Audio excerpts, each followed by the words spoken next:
Bay Area. You got DJ Shadow coming up next on Distortion to Static, so stay right here. Don't change that dial.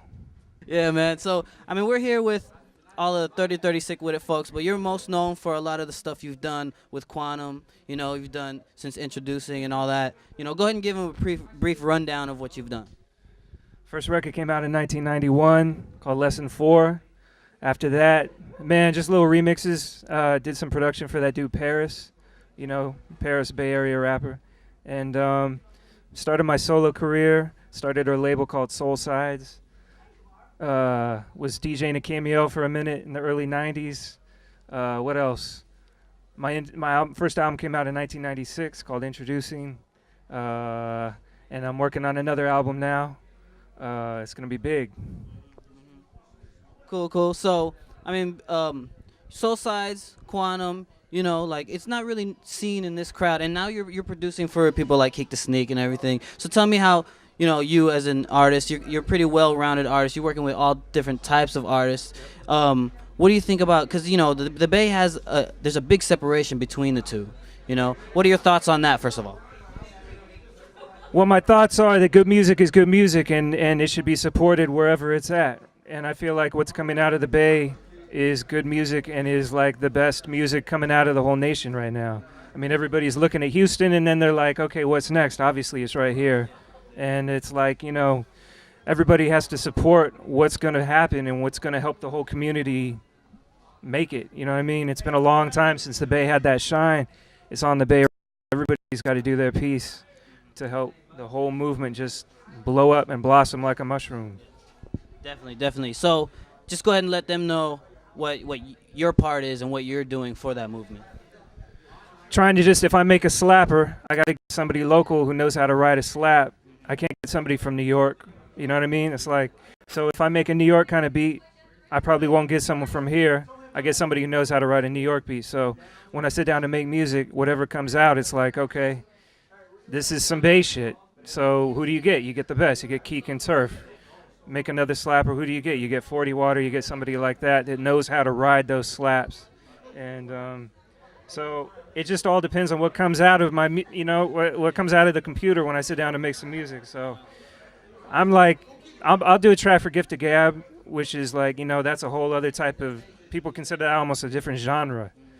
But, because that's family too. So I just try and support all the family. Because the Bay, that's what it is out here. Because we had nothing for so long, you know what I mean? And people say, well, to make it, you got to move to L.A., this and that. And I'm here to say, no, we got to stay right here and just let that shit hibernate, let it cultivate. And then eventually people like Nump come up, people like Turf, people like, Hood Stars, whoever.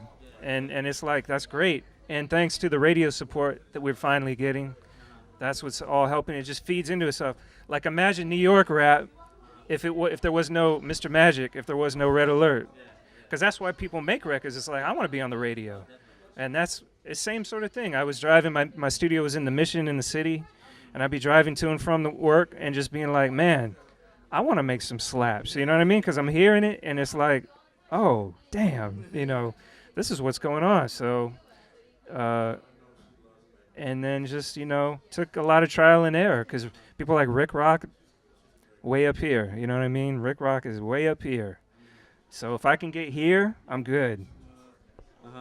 Definitely, man, definitely. So what kind of stuff are you working on nowadays, besides what we've heard on the radio with Keek and all that? Your own project, what you got coming out on Quantum or anything else?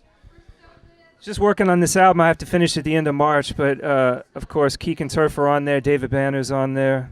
My man Q-Tip is on there. All different types, 3 different styles right there. And I think it's gonna be big.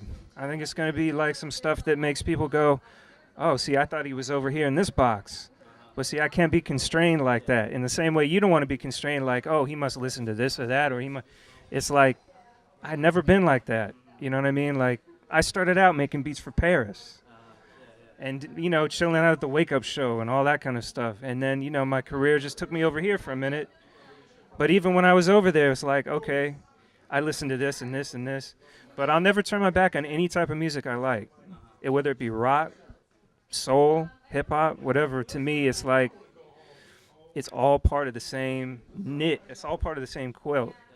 And so the Bay has got all these different styles. You know, you have the Scratch Pickles doing their thing. You have obviously people like, I mean, the whole hyphy movement. You got that, and you got, you know, under quote unquote underground cats like Zion I and Black Alicious and people like that. So it's all, to me, it's like everybody's good. Yeah, cause yeah, I don't know how. I want to ask you how you feel about those labels of the different kinds of genres. I mean, your first album, Introducing, a lot of people say kind of started a whole new genre of what trip hop. You know, I mean, I consider you a hip hop artist. I mean, I'm sure everybody here considers you a hip hop artist. But how do you feel about people calling you trip hop or underground, backpacker, gangster, mob music? How do you feel about all this? I mean, people like, if you're running an internet music site and you have to describe something, you just need words to describe shit. It's like shorthand. So you go, okay, it's hyphy, it's crunk, it's backpacker, it's whatever. And to me, it's like you just kind of flash forward past all that. I mean, personally, I just listen. You know what I mean? And I go, okay, this is quality. This isn't quality. And that's the only criteria I use. It has nothing to do with what kind of clothes they're wearing, where they're from. It doesn't mean anything to me. It's just like I hear something, and if it's good, it's good. As far as these little tags that people want to put on things, I don't know who it's for. It's not for me, because I don't need them. And I think most people who listen to a lot of music, they don't need them either. But I'm not really mad at it. It's just sort of like sometimes people really take that shit seriously and go, oh, so you can only be in that box, because it makes it easier for my mind, you know what I mean?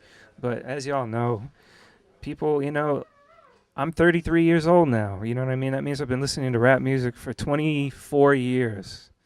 And so it's just like, there's too much music in my head to even differentiate, like, who's supposed to go where. So it's a trip. Yeah, definitely is. You're also known for your digging.